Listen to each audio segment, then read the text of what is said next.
Welcome to Radio School. I am your English mentor. Today we are going to take another pretty lesson.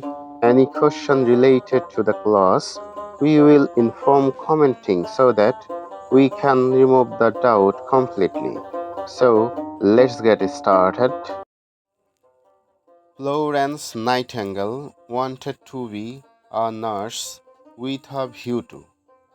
With a view to হচ্ছে phrase. এরকম বেশ কিছু phrase আছে যেগুলোর পরে মূলত ভার্বের আইএনজি ফর্ম জিরান্ড বসে। এই যে এগুলোর পরে মূলত জিরান্ড বসে। জিরান্ড মানে হচ্ছে ভার্বের ভেস ফর্মের সাথে আইএনজি যুক্ত হয়ে যখন নাউনের কাজ করে তখন সেটা জিরান্ড হয়। ফ্লোরেন্স নাইটিঙ্গেল নামের এই মেয়েটি নার্স হতে চেয়েছিল। উইথ আ ভিউ টু মানে হচ্ছে উদ্দেশ্যে, তার মানে কোনো একটা উদ্দেশ্যে সে নার্স হতে চেয়েছিল। তো কি উদ্দেশ্যে নার্স হয়? সেবা দেওয়ার জন্য, গরিবদেরকে চিকিৎসা দেওয়ার জন্য। তো চিকিৎসা দেওয়া ইংরেজি ট্রিট অথবা মেডিকেট অথবা সার্ভ, এইগুলো হচ্ছে ভার্বের বেস ফর্ম। এগুলোর সাথে আমরা আইএনজি যুক্ত করে জিরান করি। Treating the poor, medicating the poor, serving the poor. তাহলে আসবে কি? Florence Nightingale wanted to be a nurse with a view to medicating the poor. Florence nightingale nurse হতে চেয়েছিল গরিবদেরকে সেবা দিতে। If I had the wings of a bird, তারপরে কমা দিয়ে খালিস্তান। ইফ যুক্ত সেন্টেন্সে যদি দুটো ক্লজ থাকে সেগুলো মূলত কন্ডিশনাল সেন্টেন্স হয়। এগুলোতে দুটো ক্লজ থাকে, একটা থাকে ইফ ক্লজ আর একটা হচ্ছে মেইন ক্লজ। ইফ ক্লজে যদি ফার্স্ট ইনডিফিনিট টেন্স হয় তাহলে সেটি সেকেন্ড কন্ডিশনালস হয়। ফার্স্ট ইনডিফিনিট টেন্সের স্ট্রাকচার হচ্ছে সাবজেক্ট প্লাস ভি টু। এই ভি টু দেখে বুঝতে হবে যে এটা সেকেন্ড কন্ডিশনালস। সেকেন্ড কন্ডিশনালসের স্ট্রাকচার হচ্ছে ইফ ক্লজে থাকবে if plus subject plus V two, আর মেইন ক্লজে থাকবে subject plus would, could, might, তারপরে থাকবে ভি ওয়ান। তো এখানে আছে ইফ ক্লজে I had the wings of a bird, তার মানে আমার যদি একটা পাখির ডানা থাকতো তাহলে আমি কি করতাম? আমি উঠতে পারতাম।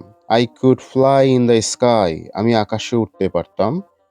অথবা I would fly on to your roof garden, আমি উড়ে গিয়ে তোমার ছাদ বাগানে গিয়ে দাঁড়াতাম। United is strength, united we stand. তারপরে ড্যাশ আছে। ইউনাইটেড ইজ স্ট্রেংথ মানে হচ্ছে ইউনাইটেড হচ্ছে একত্রিত হওয়াই হচ্ছে শক্তি। তারপরে আছে ইউনাইটেড উই স্ট্যান্ড কমা দিয়ে ড্যাশ। তো এরকম একটা প্রবাদ বাক্য আছে, united we stand divided we fall. তো এটাই হবে ইউনাইটেড উই স্ট্যান্ড এখানে দেওয়া আছে, পরের অংশটুকু ডিভাইডেড উই ফল এটুকু বসিয়ে দেব। Time plays a very crucial role in human life, মানুষের জীবনে সময় খুবই গুরুত্বপূর্ণ রোল প্লে করে। We can not prosper in life, আমরা জীবনে সফল হতে পারি না আনলেস যদি না ড্যাশ। আনলেস যদি থাকে, আনলেস হয় মূলত ইফ প্লাস নটের একটা রূপ। আনলেস হচ্ছে ইফের নেগেটিভ ফর্ম, এটার অর্থ হচ্ছে যদি না। তার মানে এটা হচ্ছে একটা ইফ ক্লজ, ইফ যুক্ত সেন্টেন্স। ইফ যুক্ত যখন একটা সেন্টেন্সে দুটো ক্লজ থাকে তখন আমরা বুঝে নেই এটা একটা কন্ডিশনাল সেন্টেন্স। আর কন্ডিশনাল সেন্টেন্সের একটি ক্লজে যখন ক্যান ভার্বটা ইউজ হবে তাহলে অন্য ক্লজটাতে প্রেজেন্ট ইনডিফিনিট টেন্স হবে। এটা একদম মুখস্থ করে নিতে হবে। তার মানে অন্য ক্লজটি হবে প্রেজেন্ট ইনডিফিনিট টেন্স। তো আগের ক্লজে লেখা আছে টাইম নিয়ে, যে টাইম খুবই গুরুত্বপূর্ণ রোল প্লে করে। আমরা জীবনে সফল হতে পারবো না যদি না কি, যদি আমরা সময়কে যথাযথভাবে ব্যবহার করতে না পারি। তাহলে হবে এরকম, we make a proper use of time, আমরা ঠিকঠাকভাবে যদি আমাদের সময়টাকে ব্যবহার না করতে পারি তাহলে আমরা জীবনে সফল হতে পারবো না। এখানে প্রেজেন্ট ইনডিফিনিট টেন্স ব্যবহার করা হয়েছে। Whenever my uncle comes to our house, he dash. যখনই আমার আঙ্কেল আমাদের বাড়িতে আসে সে কিছু একটা করে। কি করে? পরের সেন্টেন্স আমরা দেখি। I have never seen, আমি কখনই দেখিনি him, তাকে coming to our house empty handed, মানে খালি হাতে কখনই তাকে আমাদের বাড়িতে আসতে দেখিনি। তার মানে যখনই তিনি আমাদের বাড়িতে আসেন তখনই কিছু একটা তিনি আনেন আমাদের জন্য। এই যে whenever, এরকম যখন when, how, what, where এই ধরনের রিলেটিভ প্রোনাউন ইউজ হয় যখন সেন্টেন্সগুলোতে, তখন দুটো ক্লজ থাকলে দুটোই একই টেন্সের হবে। আমাদের প্রথম ক্লজটি আছে প্রেজেন্ট ইনডিফিনিট টেন্সে, পরের ক্লজেও আমরা প্রেজেন্ট ইনডিফিনিট টেন্স ইউজ করব।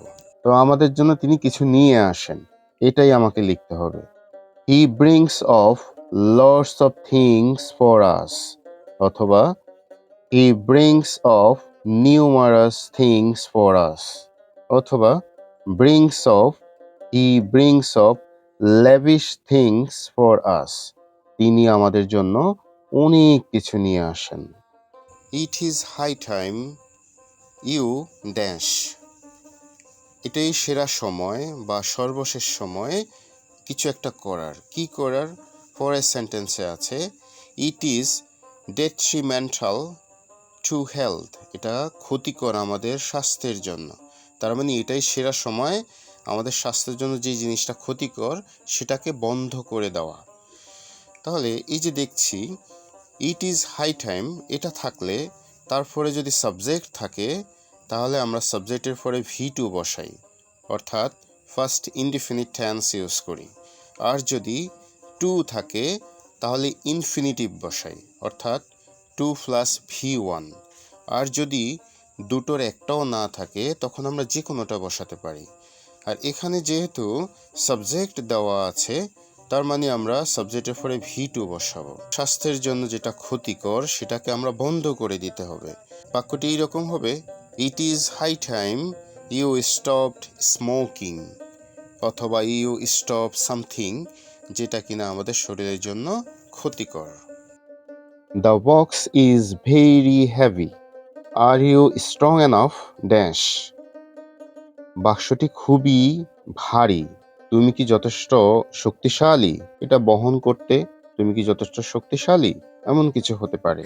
এই যে এনাফ হচ্ছে একটা অ্যাডজেক্টিভ, আর অ্যাডজেক্টিভের পরে সাধারণত টু ইনফিনিটিভস বসে।